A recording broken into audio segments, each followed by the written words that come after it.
बसो मेरे नैनन में नला। तो मीरा ने यहाँ घंटियों को क्या कहा? शूद्र घंटिका। तो शूद्र का मतलब नीच घंटिका, घंटिका मतलब घुंघरू, घंटियां मैया यशोदा ने पहना रखी है।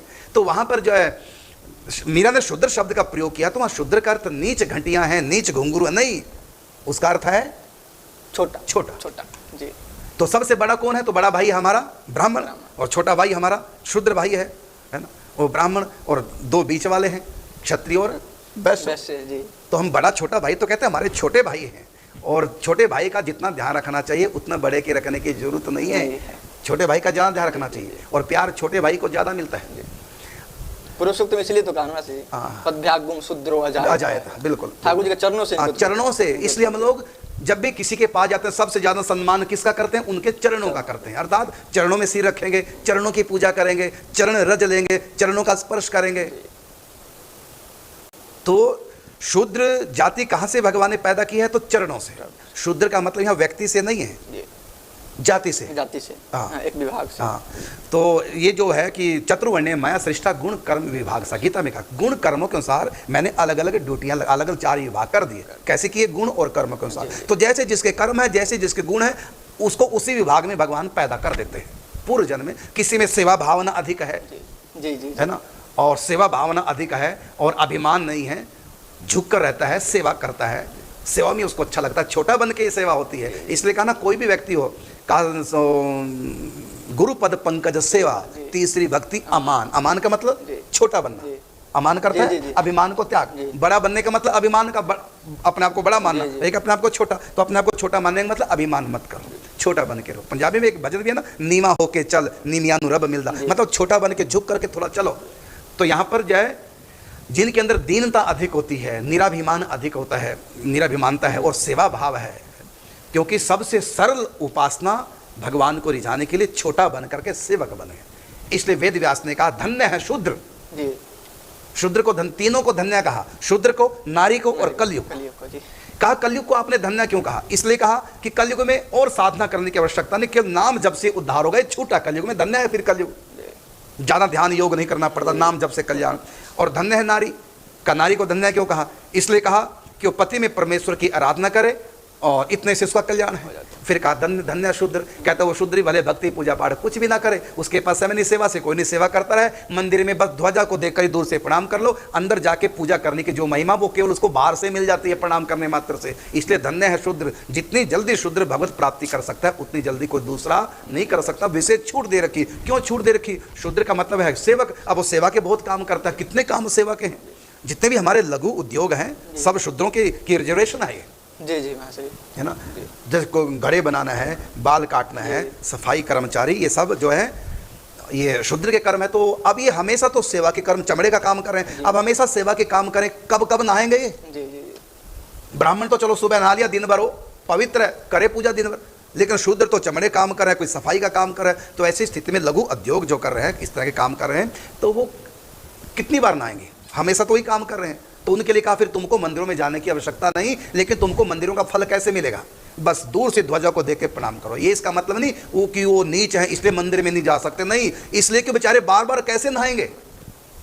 मान ले चमड़े का व्यापार करे, चमड़े के जूते बना रहे, मान ले कल्पना करो, या झाड़ू लगा रहे, कल्पना करो, अब मंदिर में सुबह दोपहर शाम 4-4 5-5 बार जाना, हर आरती में जाना, तो कैसे जा पाएंगे? उनको तो सेवा करनी है। तो इसलिए सेवकों के लिए छूट दे दी कि तुमको मंदिर भी जाने की जरूरत नहीं, बस नाम जप करते हुए सेवा कीजिए, इतने से तुम्हारा उद्धार हो जाएगा।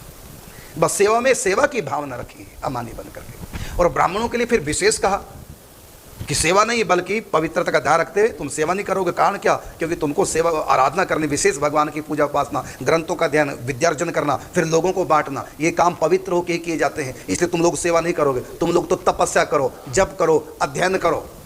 उनके लिए ड्यूटी है, तो ड्यूटियां लगाई गई हैं। कोई नीच नहीं, कोई ऊंच नहीं। यदि एक को भी खत्म कर दिया जाए, अन्य 3 बेआश्रित हो जाएंगे। सब एक दो, हमारा सिर और भगवत शास्त्रों में तुम्हारे किस ढंग से बताया कि हम सब एक हैं कि भगवान नारायण के चरण है शूद्र, भगवान नारायण का उदर है ये वैश्य, और भगवान नारायण के हाथ है क्षत्रिय, भगवान का मुख है ब्राह्मण। मतलब सब कुछ भगवान है, भगवान से अलग कुछ नहीं। तो भगवान के चरणों को हम छोटा कहेंगे, नीच कहेंगे? ऐसा नहीं। तो इसका यहाँ छोटे का मतलब नीच नहीं होता, छोटे का मतलब हमारा छोटा भाई है। और फिर सबसे ज्यादा आधार है चरण प्रगति, प्रगति का मतलब विशेष गति। तो विशेष गति कौन देगा हमको? गति कौन देते हैं? पांव देते हैं जब हम कहीं गति करते हैं तो पांव। इसी प्रकार समाज जब गति करेगा तो उसका आधार शूद्र है। यदि हम शूद्र को अपने से दूर करें, जब अपनी टांगे काट के अलग करो फिर जरा चल के दिखाओ, समाज प्रगति करेगा सेवकों के आधार पर। अब वो शूद्र का कार्य चाहे करे कोई, लेकिन शूद्र का कार्य होगा सेवा का। आप फैक्ट्री लगाइए, चाहे आप ब्राह्मण क्यों ना है, तो आपको वहाँ सेवक चाहिए कि नहीं चाहिए? सेवक के रूप में चाहे क्षत्रिय घर में जन्म लेने वाले को सेवक बना लो, चाहे ब्राह्मण वहाँ सेवा का काम करे, नौकरी करे। जितने भी नौकरी कर रहे हैं सब सेवक है, सब शूद्र हैं। जो भी नौकरी करते हैं वो शूद्र अर्थात सेवा जो करता है। यदि कोई भी नौकरी ना करे तो कैसे चलेगा समाज? यदि कोई ये क्या बोलते हैं वैश्य ना बने अर्थात व्यापार बिजनेस कोई ना करे तो कैसे समाज चलेगा? यदि क्षत्रिय ना हो, सेना में सैनिक ना हो तो कैसे देश सुरक्षित रहेगा? और यदि ब्राह्मण ना मुख ना हो तो हमको जैसे अब आप हमसे सुनते हैं, क्या क्या सुन रहे हैं, अब हम दिन रात यही अध्ययन करते तो आपको बता रहे हैं। यदि हम अध्ययन ना करें, ब्राह्मण वाला काम छोड़ दें और शूद्र वाला या क्षत्रिय वाला अपना ले, तो बोलो फिर आपको उपदेश कौन करेगा? तो कोई तो चाहिए ना जो स्टडी करे। अब सबको वकीलों की जरूरत पड़े, अब हर व्यक्ति तो वकील बन नहीं सकता, तो फिर क्या करना पड़ेगा? कुछ लोग स्पेशल और काम छोड़कर वकालत करेंगे, फिर जब केस मुकदमा होगा तो उन वकीलों के पास जाएंगे। हर व्यक्ति की आवश्यकता है। दुनिया में कोई भी किसी के बिना काम नहीं चल सकता। एक समाज की एक व्यवस्था है। ऊंच नीच किसी को मानने वाला शास्त्र की अवज्ञा कर रहा है, सनातन धर्म को बदनाम कर रहा है। कोई ऊंचा नहीं, कोई नीचा नहीं, एक के बिना दूसरे का काम चलने वाला नहीं। हम सब एक परिवार के, हम 4 भाई हैं। हाँ, बड़ा छोटा होगा, ये तो नहीं कि चारों एक ही समय जन्म लेंगे। कोई भी 4 भाई हैं तो परस्पर छोटे बड़े तो होंगे, तो छोटे बड़ा हो सकता है, कोई ऊंच नीच नहीं। ऊंच नीच व्यक्ति होता है कर्मों से।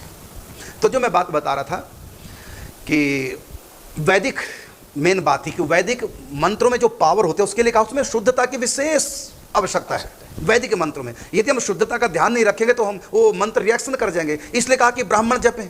अगर कोई क्षत्रिय या शूद्र हो जपना चाहे तो उपनयन संस्कार कर उस योग्य हो, लेकिन सेवक के लिए मना कर दिया गया। सेवक का मतलब विशेष जाति से यहाँ नहीं है, मतलब जो काम धंधा करते हैं, चमड़े काम, इस तरह काम जो कर रहे हैं, तो उनके लिए मना कर दिया गया। किस लिए? कि तुम लोग फिर वो काम कैसे कर पाओगे? वैदिक आराधना में तो पवित्रता की आवश्यकता है, और तुम सुबह सुबह तो पवित्र हो सकते हो नहा धो करके, लेकिन उसके बाद जब काम में लग गया अपने, उसमें सिर अपवित्र हो गया तो तुम त्रिकाल संध्या कर ही नहीं पाओगे। क्या 3-3 बार सर्दी में नहाओगे? समझे ना?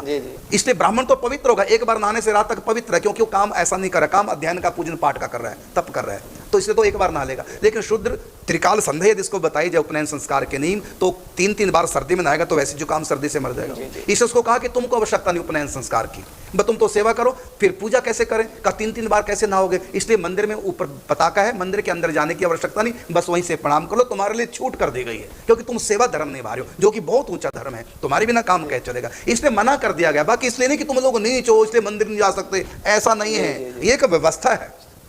सबका बराबर सम्मान होना चाहिए। फल मेन मुख्य तो फल है ना, फल तो सबको मिल ही रहा है। भाई फल किसी को झंडे के दर्शन करने से फल मिल जाए, क्योंकि मजबूर है, वो दिन रात सेवा का काम कर रहा है, वो 3-3 बार नहीं नहा सकता, मंदिर में नहीं जा सकता, इसलिए उसके नियम बना दिया कि वो दूर से प्रणाम कर ले। और रही बात छूना नहीं, अरे उसका कान ये नहीं छू सकते हैं, लेकिन जहाँ छूने के लिए मना के इसलिए किया गया कि जैसे कोई चमड़े का काम कर रहा है, अब वो तो बिना नहाए हो गया। अरे पुरुष भी क्यों ना हो, यदि सोच गया है, यदि स्नान नहीं किया, वो भी किसी को ना छुए जिसने स्नान कर लिया, अब उसको हम अछूत कहेंगे। अब अछूत का अर्थ घृणित नहीं होता। जैसे 2 सगे भाई हैं, एक स्नान करके अपना पूजा के लिए तैयारी कर ली, और दूसरा भाई लैट्रिन चला गया लेकिन उसने स्नान नहीं किया। अब उसको बड़ा भाई मिला सामने, सुबह उठते, अब इसने स्नान नहीं किया और तुरंत लगा प्रणाम करने। बड़ा भाई तुरंत पीछे हट जाएगा, मेरे को छूना नहीं, तू अभी लैट्रिन गया, नहाया नहीं, मैं भी पूजा में जा रहा हूँ। तो उसने जो छोटे भाई को मना कर दिया, छूना नहीं, दूर से प्रणाम करना। इसका मतलब ये नहीं कि वो घृणा का पात्र है, वो एक व्यवस्था है कि तू अभी सोच गया है, नहाया नहीं बेटा, अभी मुझको प्रणाम दूर से कर लो, क्योंकि मैं भी स्नान करके पूजा में जा रहा हूँ।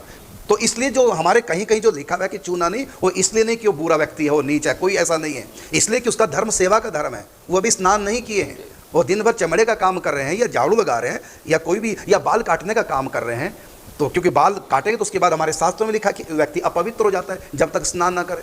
तो बाल यदि हम काटे हैं अपने भी, तो हम तुलसी को छू नहीं सकते, मंदिर में नहीं जा सकते बाल कटा के, बल्कि पहले स्नान करो। हमारे यहाँ तो लिखा कि यदि तेल की मालिश कर ली तो उसके बाद स्नान करो, तभी मंदिर में पूजा कर सकते हो, चाहे ब्राह्मण भी क्यों ना हो। तेल मालिश कर ली लेकिन स्नान नहीं किया तो मंदिर नहीं जा सकता। इसका मतलब थोड़ी हम उसको नीच कहेंगे ब्राह्मण को, एक व्यवस्था है शुद्धि अशुद्धि का। तो इसमें जो कहा गया है कि भाई दूर से प्रणाम कर ले, तो इसका अर्थ घृणा नहीं है। बड़ा भाई छोटे भाई से घृणा नहीं करा, बस वो नहाया नहीं है। अब एक नाई है, सुबह से शाम तक बाल काट रहा है, अब वो त्रिकाल संध्या कैसे करेगा? जी सही बात है। 3 बार कैसे नहाएगा?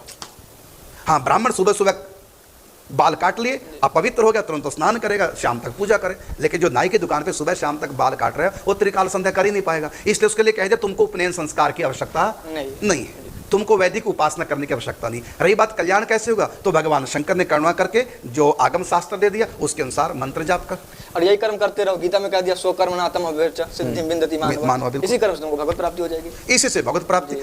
इसलिए उन्होंने कहा वेद व्यास ने, धन्य है शूद्र।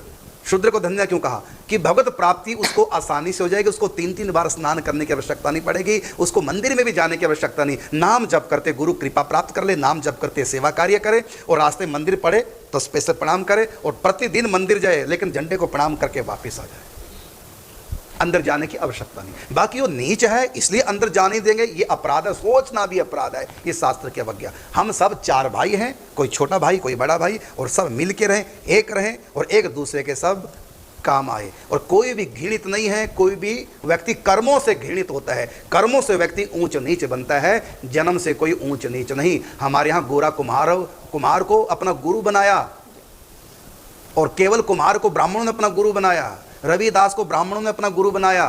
उन्होंने नीच माना, पहले गलत फहमी उनको रही, फिर लगा पता तो बहुत ऊंचे संत है, सबने प्रणाम किए।